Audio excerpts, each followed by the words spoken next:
지난 2월 취업자 수가 작년 2월 대비해서 83만 5천 명이 늘어났고 무역 수지도 2012년 2월 이후에 25개월째 연속 흑자를 달성하고 있습니다.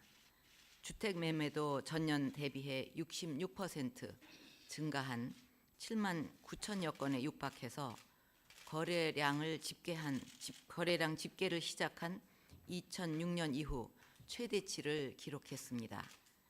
이렇게 회복 기미를 보이고 있는 경기 불씨를 크게 살리고 경기 활성화의 온기를 구석구석까지 확산시키는데 최선을 다해야 하겠습니다. 특히 청년 고용, 여성 고용, 노인 빈곤 등의 문제를 개선하는 데 각별한 관심을 갖고 노력을 해야 하겠습니다. 국민의 아픔과 어려움은 공무원들이 열정과 전문성을 가지고 책상이 아닌 현장에서 혼신의 노력을 기울일 때 해결할 수 있다고 생각합니다. 공직은 지위의 높고 낮음을 떠나서 국민들의 어려움과 아픔을 해결해 드릴 수 있는 중요한 자리입니다. 그래서 그 어떤 직장보다 열정과 소명의식, 자긍심과 헌신이 필요합니다. 공무원 한 사람 한 사람이 열정과 집념을 쏟아 부어서 우리 국민들 삶을 반드시 개선하겠다는 각오로 온 몸을 던져 주시기를 바랍니다. 지난주 화요일 9년간의 오랜 협상 끝에 한 캐나다 FTA가 타결되었습니다. 지금 미국, EU, 일본 등 경제 대국들은 경제 활성화를 위해서 무역협정, 지역 통합을 통한 시장 확대를 활발하게 추진하고 있습니다. 우리 역시 내수 활성화를 위한 노력과 함께 세계적인 지역 통합과 개방화 흐름에 적극 참여해서 시장을 넓혀가야 합니다. 이런 점에서 이번 한 캐나다 FTA 타결은 또 하나의 큰 성과를 올린 것이라고 생각합니다. 캐나다는 세계 11대 경제 대국이지만 우리와의 무역 규모는 25위에 머물러 있습니다. 앞으로 FTA 타결이 향후 무역 확대에 튼튼한 기반이 될 것입니다. 한 캐나다 FTA가 우리 경제에 미치는 긍정적 효과가 극대화되도록 후속 조치에 만전을 기하기 바랍니다. 특히 국민들에게 이번 FTA 협상 결과를 정확하게 알리고 중소기업, 농어민 등 이해 관계자들과 공감대를 넓히는 데 힘쓰기를 바랍니다. 그동안 FTA를 둘러싼 논란 중 많은 부분이 FTA의 내용에 대한 오해에서 비롯되었다는 점을 유념해서 한 캐나다 FTA가 국민의 이해와 지지 속에 발효되도록 각별히 노력해야 할 것입니다. 협상 결과를 반영한 산업별 영향평가도 조속히 진행을 해서 피해 예상 분야에 대한 지원책도 차질 없이 준비하기를 바랍니다. 또 현재 진행 중인 다른 FTA 협상도 더욱 박차를 가해야 할 것입니다. 특히 중국, 인도네시아, 베트남 등 신흥국들은 관세율이 높기 때문에 FTA를 체결하면 효과가 클 것으로 기대가 되고 있습니다. 여기서도 최선의 결과가 도출될 수 있도록 모든 역량을 집중하기를 바랍니다. 최근에 중증 장애인을 둔 가족이 부양의 어려움과 장래에 대한 절망감으로 극단적인 선택을 하는 경우가 발생하고 있습니다. 중증 장애로 인한 재활과 치료 부담은 평범한 가정에게 경제적으로나 심리적으로 큰 짐이 될 수 있습니다.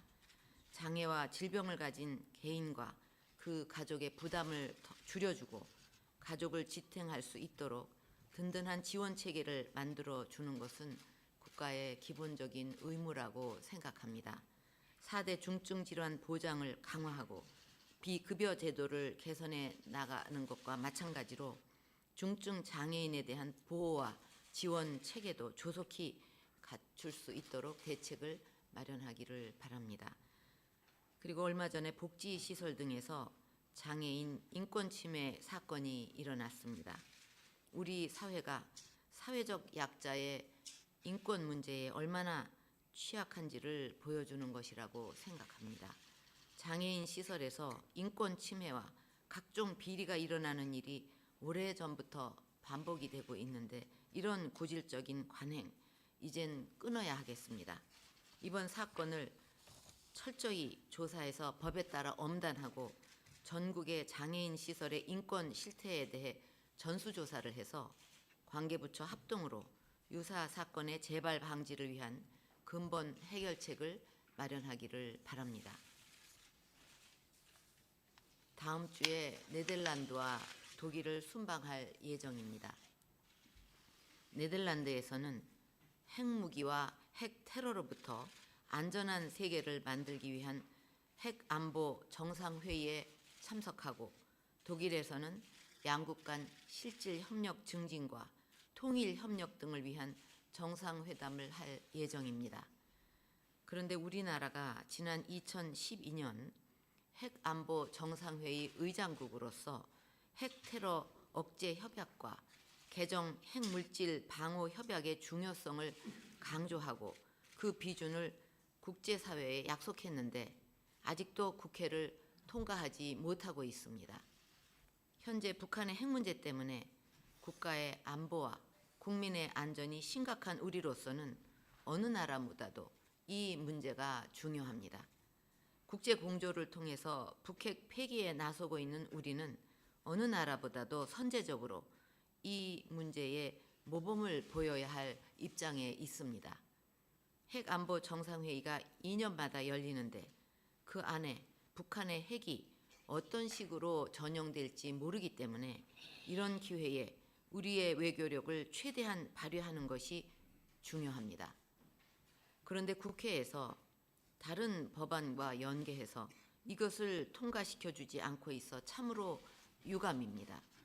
지금 북한의 핵 위협을 전 세계가 지켜보고 있는데 핵 안보 관련해서 우리가 다른 나라보다 앞장서서 나가기는커녕 약속한 것마저 지키지 못한다면 국제적으로 얼마나 신뢰를 잃게 되겠습니까? 또 핵 안보와 관련해서 국제 공조를 주장하는데 힘이 실릴 수 있겠습니까?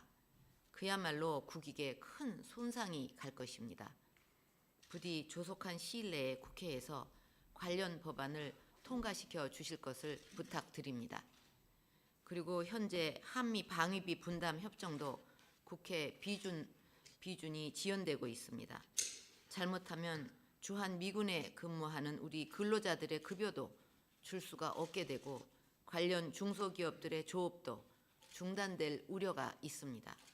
또한 국가 신인도의 추락도 불가피합니다. 정치가 국민에게 피해를 주어서는 안 됩니다. 국민이 원하는 새 정치는 무엇보다도 국익과 국민을 최우선에 놓는 정치일 것입니다. 여야 정치권의 협조를 부탁드리겠습니다.